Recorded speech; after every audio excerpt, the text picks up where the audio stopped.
Humanity's refusal is not a weakness but an expression of strength. The Galactic Council chamber was a beacon of galactic unity. A sprawling structure with transparent walls, suspended in the void of space, it represented millennia of interstellar peace and cooperation. Today, however, the chamber was anything but peaceful. A buzz of frantic voices echoed throughout as delegates from every corner of the galaxy scrambled to understand one thing: why had humanity refused all attempts at diplomacy? It had started innocuously enough. The humans had been discovered a mere 50 standard galactic years ago, a blink of an eye in the Council's long history. Their rapid technological progress and unique approach to problem-solving had intrigued many species, earning them an invitation to join the Council. But the humans had politely declined. Then they declined again. And again. They've refused all treaties, all alliances, and all invitations, bellowed High Chancellor KZ Ark, a towering insectoid being whose mandibles clicked nervously. Why? Ambassador Threll, a reptilian diplomat from the planet Serthon, raised a claw. Perhaps they misunderstand our intentions. Humans are still young, unaccustomed to interstellar politics. We should send another envoy. Another envoy, scoffed Yora, a crystalline entity whose voice resonated like wind chimes. The last envoy returned shaken, claiming humans possess something no other species has. Something. KZ Ark's mandibles snapped. What does that even mean? The chamber, quieted as a hologram, blinked to life in the center. It was the latest message from humanity. Simple, concise, and as cryptic as the others: thank you for your interest. Humanity prefers to walk its own path. Please respect our wishes. Walk their own path, Threll repeated, baffled. Do they not understand the value of unity, the benefits of collective defense, shared knowledge, trade? Yora's crystalline form brightened slightly, refracting light in sharp, jagged patterns. Perhaps they do understand. Perhaps they do not need it. Or perhaps they see something we cannot: a path that does not rely on unity, but on their own strength. It is unsettling to think that they might thrive without the bonds we hold so dear. What if their independence is their greatest weapon? The murmurs in the chamber grew louder. The idea that any species could thrive without the Council's support was unthinkable. The Earth Defense Assembly Sol System. Back on Earth, humanity's leaders gathered in their own chamber, a stark contrast to the ornate splendor of the Galactic Council. The room was utilitarian, filled with holographic displays detailing defense systems, exploration initiatives, and a strategic map of interstellar territories. Another invitation rejected, said General Yvonne Carter, her tone resolute. How many does that make now? 17, replied Dr. Marcus Tanaka, chief scientist of the Lunar Research Institute. They're persistent. I'll give them that.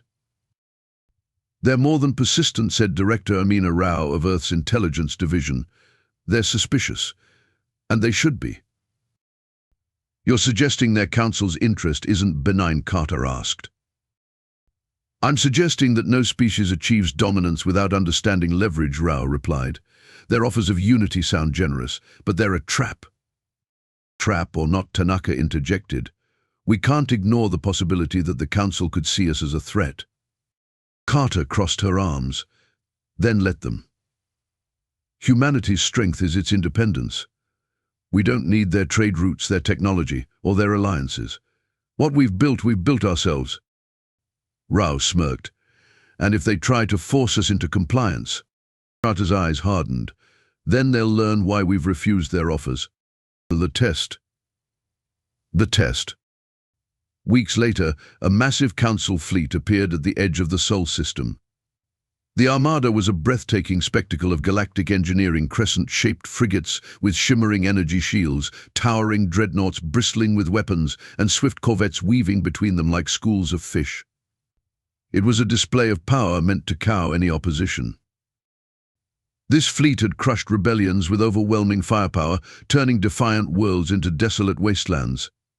It had pacified rogue planets through precision strikes that left their infrastructures intact, but their leaders utterly powerless. Entire pirate armadas, once terrorizing the trade routes, had vanished under the fleet's relentless pursuit. The Council's might was undeniable, a force that had never known defeat. Now it formed an imposing blockade, its message clear: humanity would submit, or it would be annihilated. On the bridge of the flagship, High Chancellor KZark addressed his fleet. Humans have refused peace. They will not refuse the might of the Council. As the fleet advanced, Earth's defenses activated. Thousands of drones, orbital cannons, and automated ships sprang to life, moving with precision and coordination that defied their smaller numbers. "This is your final chance," humanity, KZark declared, broadcasting across all frequencies. "Submit or face the consequences." The response came moments later. A single human ship emerged from Earth's atmosphere. It was sleek, black, and ominously silent. One ship, Threll said, baffled. "Is this some kind of trick?" The human vessel stopped just short of the fleet. A hologram of General Carter appeared on every council screen. "We've reviewed your terms," she said calmly, "and we've decided to decline." KZark's mandibles clicked furiously. "You stand no chance against the combined might of the Council." Carter's lips curled into a faint smile. "Then let's find out." The human ship's hull shimmered, revealing an array of weapons unlike anything the Council had ever seen. Energy beams cut through the void with startling efficiency, powered by a unique fusion technology that bypassed conventional shielding systems. Each strike was calculated, targeting structural weak points identified through advanced AI systems. Drones, resembling sleek metallic wasps, swarmed like angry hornets, their synchronized movements hinting at neural-linked controls. These drones weren't just fighters, they adapted mid-battle, analyzing Council strategies and reconfiguring their own formations to exploit new weaknesses.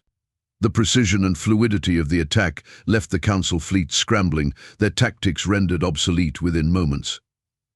On Earth, Carter watched the battle unfold. "Deploy the Pulsar," she ordered. The Pulsar was humanity's ace in the hole, a revolutionary satellite-based weapon designed to cripple even the most advanced fleets.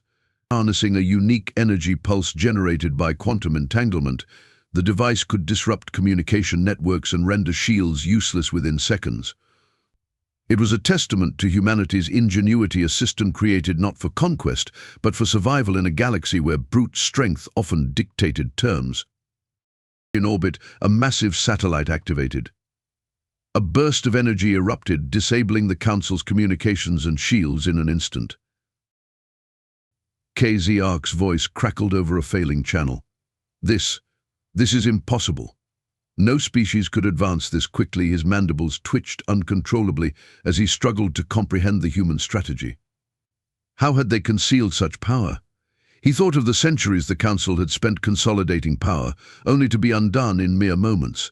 "How could we have been so blind?" he muttered under his breath, a rare admission of doubt for a being of his stature. "This changes everything." "You assumed our refusal was arrogance," Carter said. "It was preparation." The aftermath. The Council fleet limped away, its forces decimated. Back in the chamber, the delegates sat in stunned silence. Humanity had not only repelled their assault, but humiliated their combined forces. "What now?" Threll asked, his tone heavy with uncertainty. "Do we seek revenge?" Yora's crystalline form dimmed further, a faint shimmer flickering in its facets. "No, revenge would be folly. We adapt.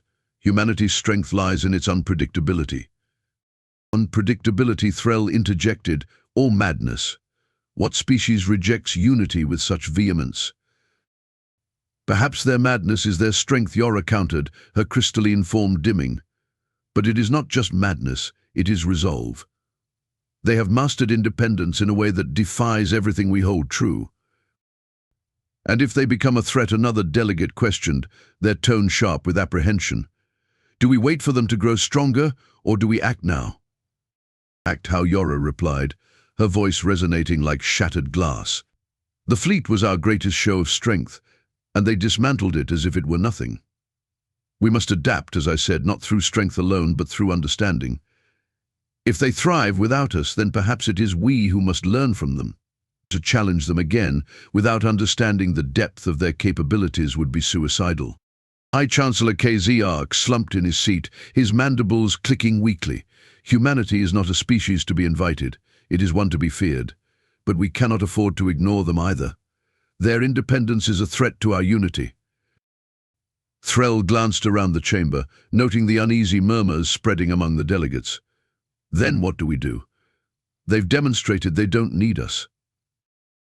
Perhaps Yora replied, but even the strongest species cannot stand alone forever.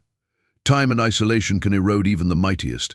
We must observe them, study them, and find common ground. If we cannot subdue them, we must learn to coexist.